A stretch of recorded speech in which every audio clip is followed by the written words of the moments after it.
সকালবেলায় ঘুম ভাঙতেই কানে পৌঁছালো শঙ্খের আওয়াজ আর উলুধ্বনি।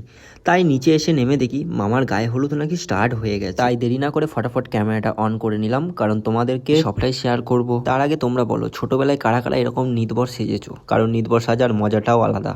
আমিও সেজেছিলাম এক সময়। আমি প্রায় 5 থেকে 6 জনের বিয়েতে নিতবর সেজেছিলাম। গায়ে হলুদ হয়ে যাওয়ার পর তারপর পুকুরে স্নানের জন্য নিয়ে যাচ্ছিলাম মামাকে। আর এইখানে দেখো কত কলা গাছ।